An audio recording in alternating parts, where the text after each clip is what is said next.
Gives you a sign how close we are, Fred. Head coach Kirby Smart and Brock Bowers, at tight end, have arrived here at the hotel. We're moments away from hearing them the day after that 65-7 victory over TCU. What an impressive moment it was last night. We were supposed to hear from quarterback Stetson Bennett, but he is with the team at their hotel. They'll be leaving shortly after this press conference to head back to Atlanta and then make their way to Athens. And here we are right now. Brock Bowers, the All-American tight end for the Georgia Bulldogs, and head coach Kirby Smart making their way to the podium to recap and put a bow on this epic 15-0 national championship season. They're going to take an opening statement and then some questions. Kirby, we are Brock joined Bowers, by and Georgia Javon head Bullard. coach Kirby Smart, along with student athletes Brock Bowers and Javon Bullard. Coach, when you're ready, we'll take an opening statement before questions. Thanks for you guys showing up. Appreciate the coverage you guys give us. Not quite as full of room as it was last year, so I guess some of you guys celebrated last night. But appreciate you being here, appreciate the coverage you give us and what college football means to so many.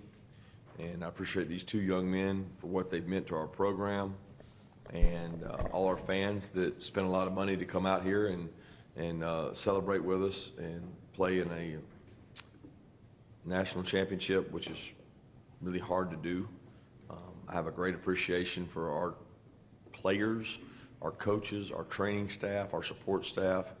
There's just like hundreds of people that sacrifice time away from their family to give us an opportunity to play in an event last night. And a lot of thanks to the CFP for what they put on, and an incredible event, and we certainly appreciate it.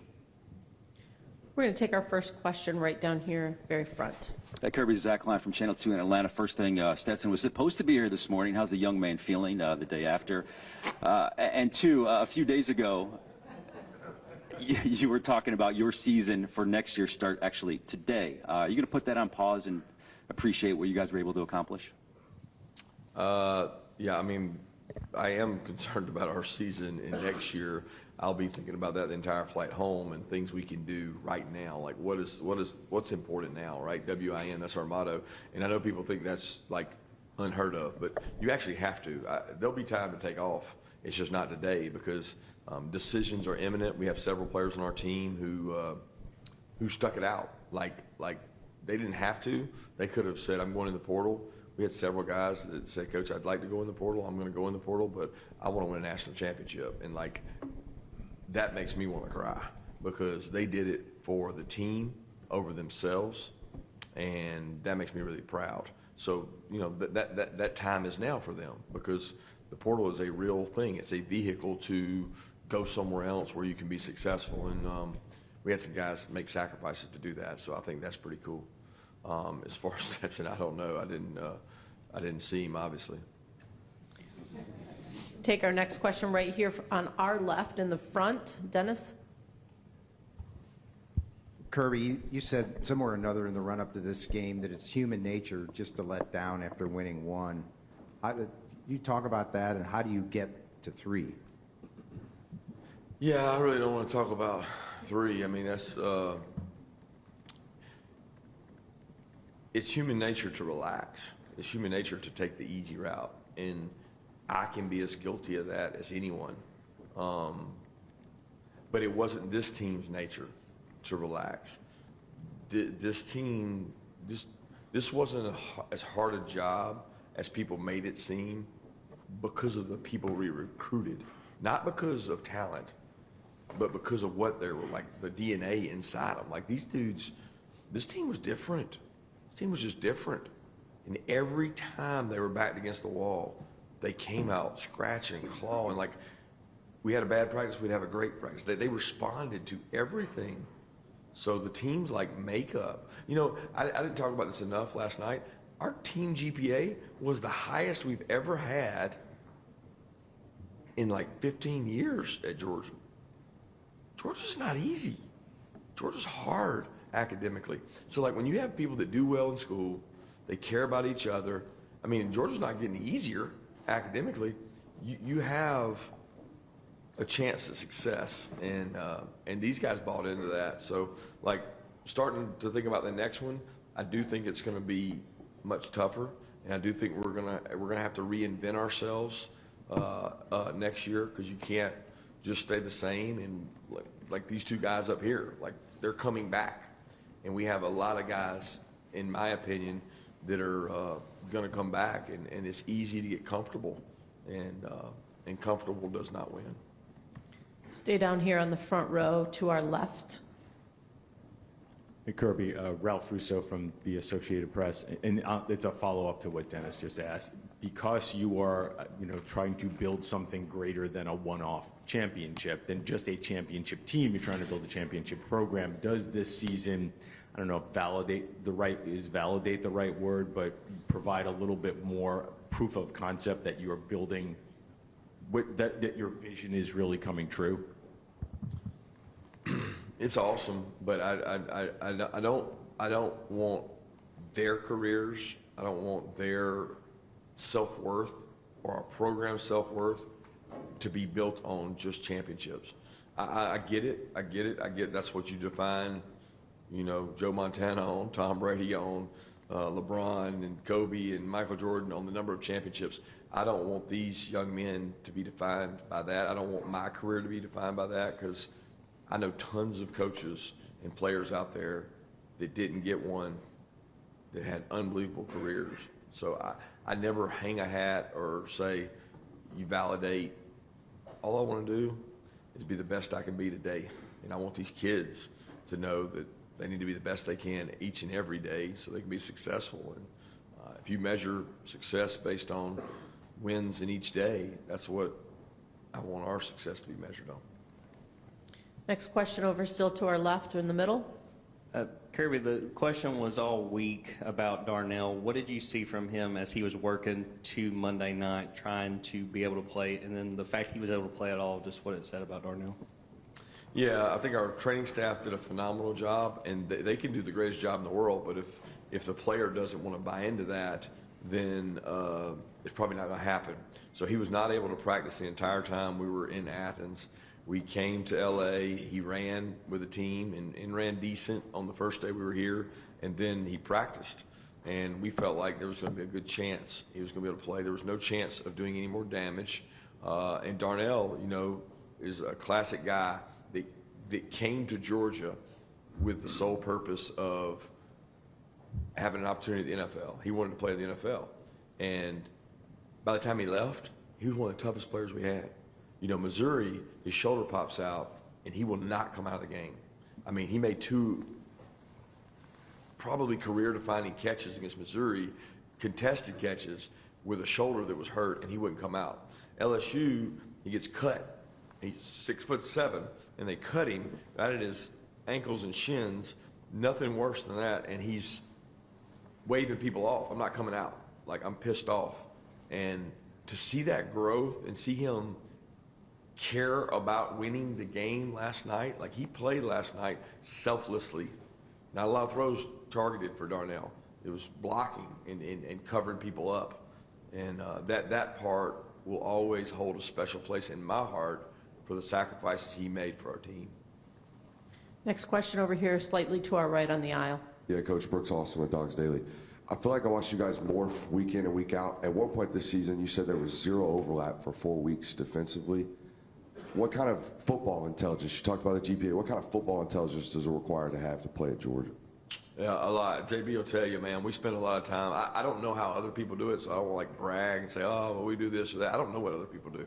But I do know at our place, we expand the brain. Like we stretch it and we stretch it and we stretch it. And then when you need to stretch it more in the game and change something, they have a comfort level with change. Like he sits in a meeting every day. We make him talk. We make him communicate. We make him take notes because we think that's going to be the difference in the end. And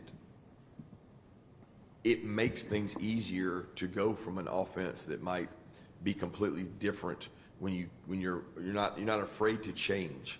And hey, I want to go. A lot of talk last night about Stetson and Brock and offense, and this guy's the defensive MVP. But our defensive staff now, Coach Schumann, Coach Muschamp, Chadera, Fran, and Trey Scott, did a hell of a job. Now that was, I don't know, 4th, 5th leading scoring offense in the country. I don't care what league you play in.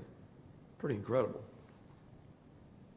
Next question over here to our far right on the aisle. Yeah, Kirby, Mike Griffith from AJC Dog Nation. Obviously, Brock's had an incredible career. We know about his All-American status, and Stetson's, I guess, legacy is probably the best word.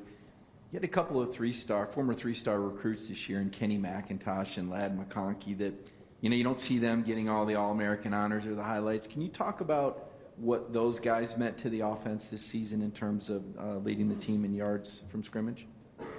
Yeah, Kenny, man, I can't even believe that he would be considered a three-star. That's just disgusting to even think about, because this guy's an incredible athlete. I mean, his brother played in the NFL. He's got great DNA. Kenny is a great example of our program. He came in as a, chubby kid with a great smile, playing behind people, and didn't know how to play on special teams. He left. It's like an alpha leader, and when he spoke, people really listened to Kenny. Like, I've never seen a person will a team to a win like he did in Missouri. The guy was basically running crippled out there against Missouri and pounding people and running the ball. He took over games. I can remember the Florida game after the fumble. I'll never forget the visualization I have of he fumbles, and we say, you know what, we got to come back to Kenny. And he comes back with vengeance, running the ball, just mad. And those memories will stay with me forever. And Ladd's another one. Ladd's, thanks to YouTube and smartphones, I probably wouldn't know who Ladd was, because I watched him at a camp, just unbelievable quickness and suddenness, and he was beating kids that we were recruiting. And I'm like, why is nobody recruiting this guy? Like, what did he do? What did he do to not garner attention? Because all he does is make plays. And there's a certain element of, you get a full day's work out of guys like Bull and Brock. Man, when they come to practice, we have to slow these two dudes down. Like, hey, slow down. That's how Ladd is. And when you have that kind of culture, it makes success come much easier. Right down here in the very front. Mark Weiser, Athens Banner Herald, for Javon and for Kirby. When you hear the words dynasty with Georgia football, do you think that fits this program now?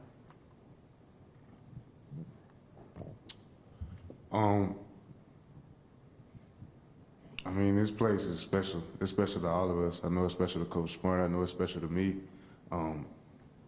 Just growing up as a kid from the state of Georgia and playing for the University of Georgia, it's special. So the word dynasty, I mean, it's something that we're building together, and that was built before us, and it's going to continue to be built after us.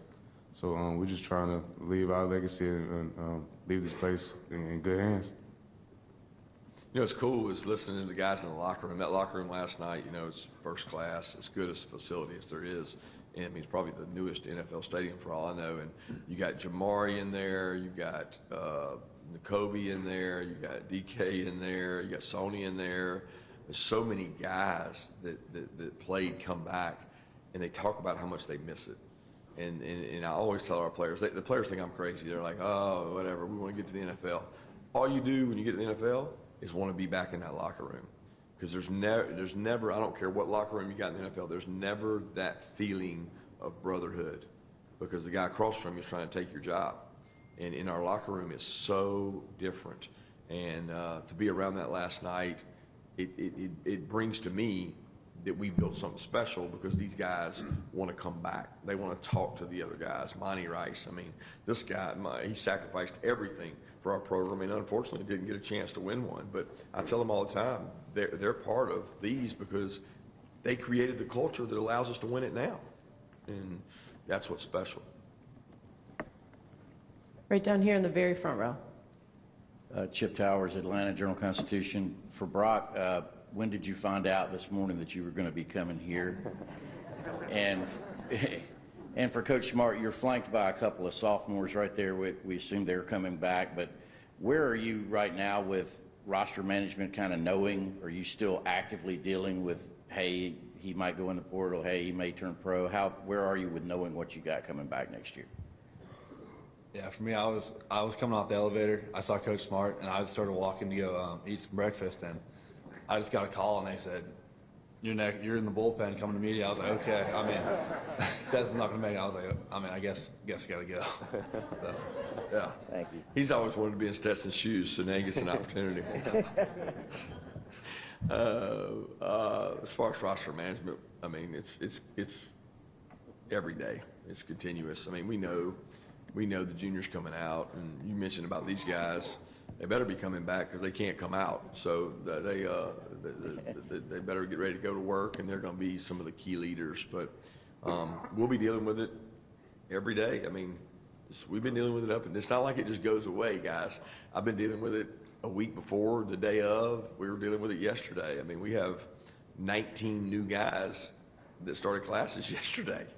So we deal with it every single day, and it'll continue to be that way, and you respect the process. My saying is you got to be better at the process than everybody else is. You don't have to be perfect.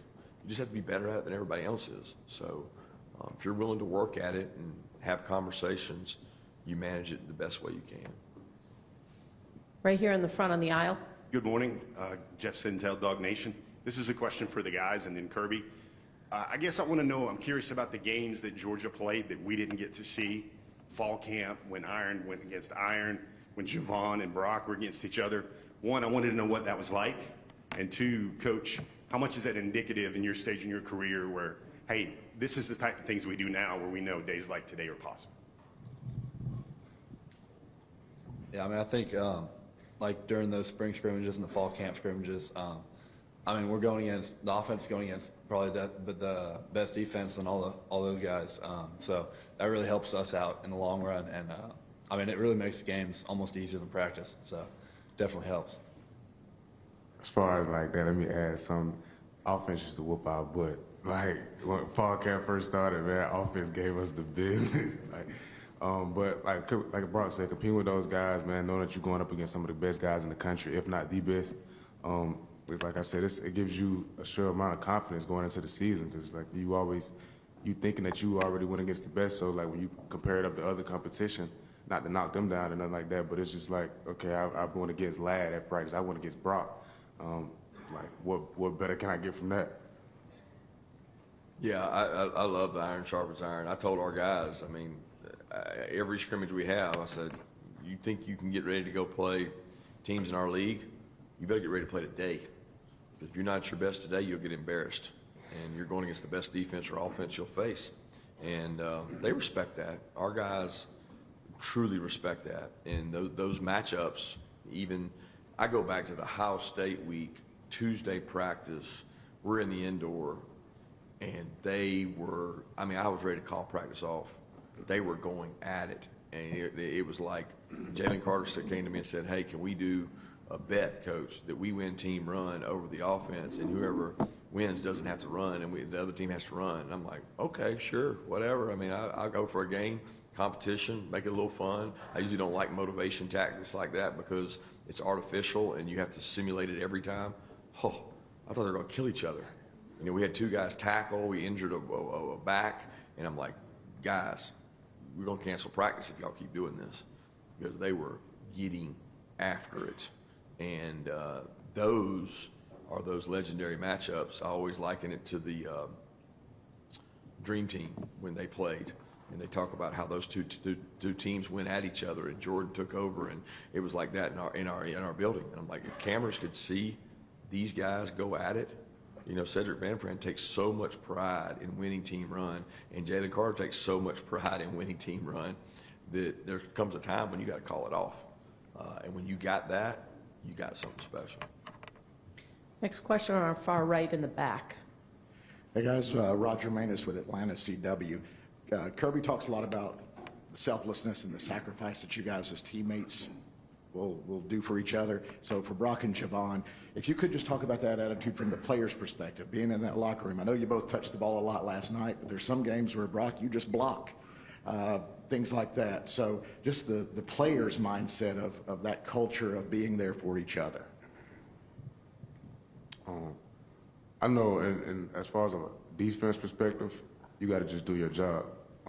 Not being able to do, not just allowing yourself to do too much. You don't have to be a superstar. This is a help me help you defense. Knowing what you got to do and doing that to your full capability. The prime example that comes to my head is Mark Brackett.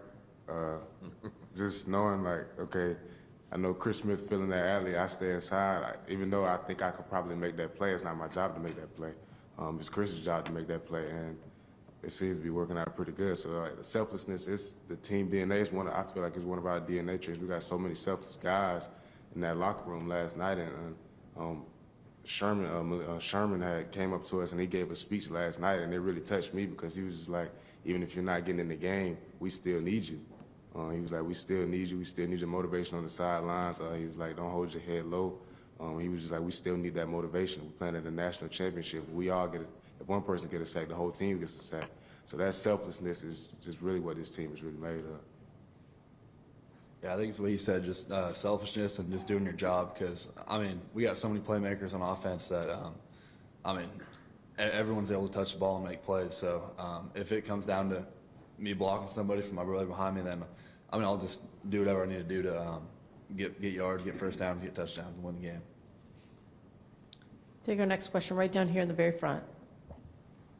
Jeff Schultz of The Athletic. Kirby, obviously the quarterback position has always been about more than just athleticism, but Stetson was the extreme example of that. And you and Todd, I know, both acknowledge that you look the other way too often. I'm just wondering, moving forward, is this going to change the way you evaluate quarterbacks? Are you going to tweak your analysis at all moving forward because of what you just saw?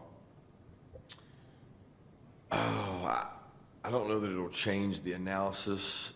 I definitely put a heavier weight on mobility because of Stetson. I would say this year, I mean, it changed for me as he had success. I mean, last year, his mobility was the difference in a lot of games. I mean, having been a defense coordinator in this league, when you can't account for the extra element, the 11th guy in the run game, and it's not even the run game. It's like people pass rush so well now that he's going to have to make a play with his feet. There's a great example last night. I don't know the situation. I don't know if it's first, second quarter.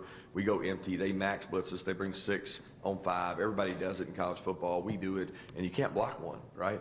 And it reminded me of the Auburn play when Stetson had just taken over. They had a free rusher on him on his outside shoulder.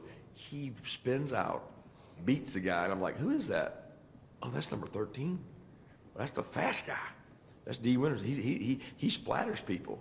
So your quarterback just took their defensive coordinator and said, you called the perfect call, and players make plays. So does it change our criteria? I don't know if it changes the criteria. It definitely puts more weight on mobility, and that's a really important factor. I mean, like a scale of 1 to 10, if Stetson's a 8 mobility, you probably can't win without a 6 or a 7.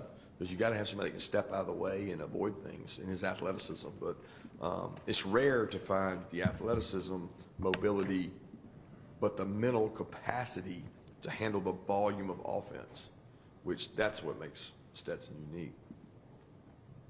Take our next question to our left in the middle. Jordan Hill, Dog C47. Question for Javon. Obviously, you guys on defense are losing some talent to the NFL, but what stands out to you about the guys that are coming back on defense in 2023? We're a young group. We knew that coming into this year, but just those guys that, let me speak on those guys that are leaving, just a special group of guys. I know a guy that touched me is Chris. I'm gonna miss Chris. Chris is like a brother to me, on and off the field. Jalen Carter, like I'm gonna miss JC. But speaking on those guys that are still there, we still got a season to play. It's college football. Those guys came in, they did their thing. They left with a great legacy, and they left with a lot of pride. And we thank them for that, and we love them. But like I said, we still got to play football, and the guys that are coming back are gonna be ready to work. Here come next season. Take our next question from the camera platform. Brandon Adams from Dog Nation. This question's for Kirby. You talked about Ladd's story a little earlier. Javon, maybe somewhat similar. In the recruiting process, how important is that scouting part of this? The ability to maybe see what other programs have missed in terms of some of the success stories that you have on this team this year and really throughout your entire time here as Georgia coach? Yeah, I don't think anybody's got it figured out. I certainly don't think we have a secret sauce for identifying players. We all watch the same tape. The problem is I've come to the conclusion there's very minimal difference between player A and player B if they're both starting, both playing, and they're both getting recruited by SEC schools. There's minimal difference. The difference is in the hardwiring of that player. And I don't know, we all talk about it. We all say, well, I want the right guy. I want intangibles. I want him to have this and that and this and that. Like, the difference in these two is they hate to lose. Like, these guys hate to lose against each other day in and day out. And I've started saying, you know what? You're going to sign 3 D tackles. You're going to sign 5 DBs. You're going to sign 2 tight ends. You're going to sign a quarter. Sign the ones that can't stand losing.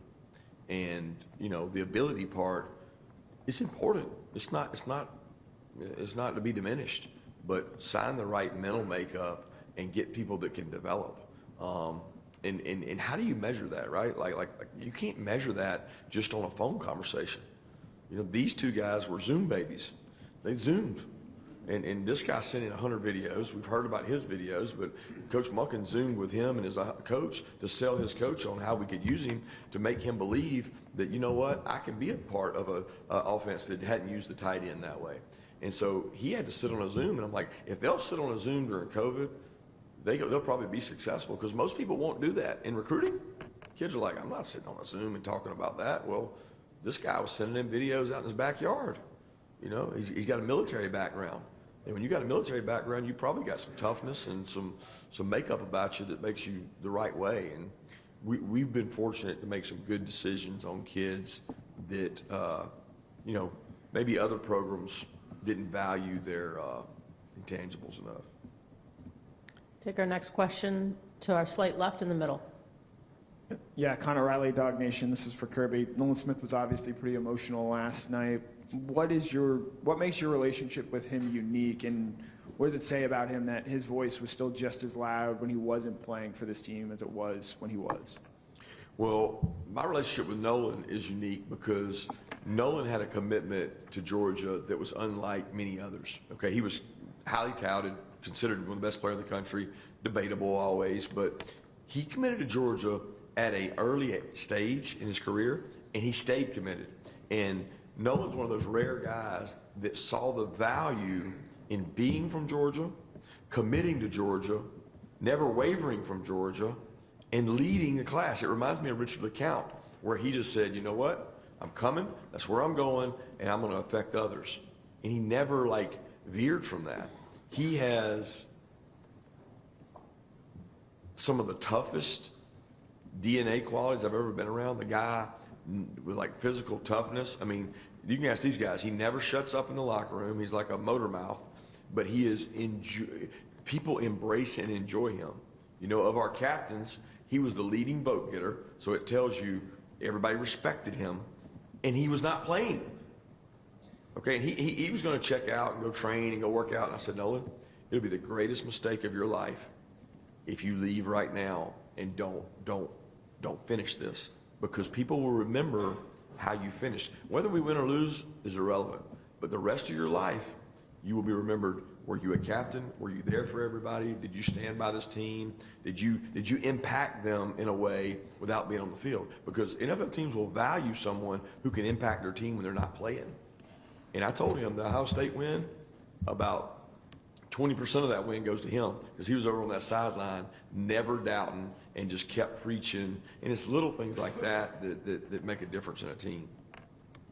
2 last questions. I know who you are. We're going to start the first one right here on our slightly to our right. Yeah, Brooks Austin, Dogs Daily. Coach, I've heard football coaches for years talk about finding your why.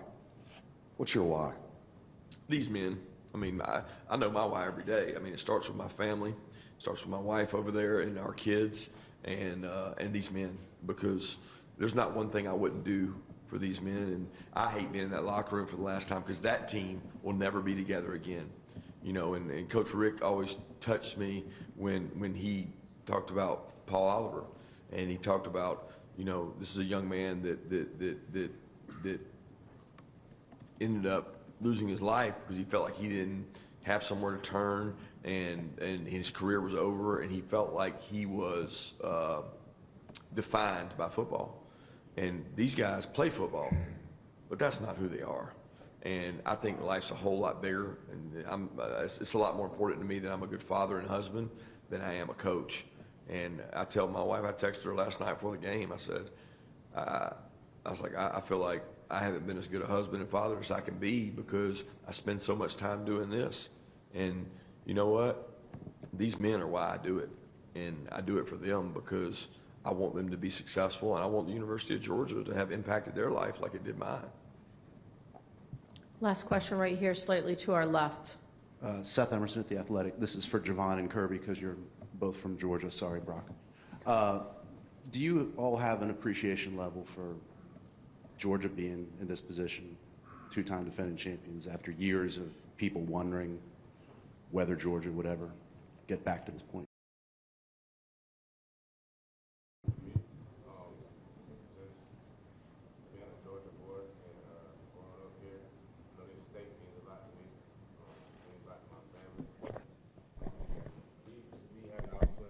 Here, step on that field and wear that G, it means the world to me. Like I couldn't dream this big, and the fact that I'm, you know what I'm saying, living out my dream, I just give all the thanks and glory to my God, and I couldn't be happier. It means the world to me, and I know it means the world to Coach Smart too. Yeah, I couldn't agree with Javon more. We were talking coming over here about high school football and how much it means in our state, and we'll always recruit the nation to find guys like Brock, but we'll always recruit our home base because it just means so much in our state, and it's been a state starved for success and for something good to happen. And you know, it usually happens in cycles. You go through these cycles of times where you can be successful, and right now we've got a good thing going, and we want more kids in our state to want to join us because we do have a special thing going.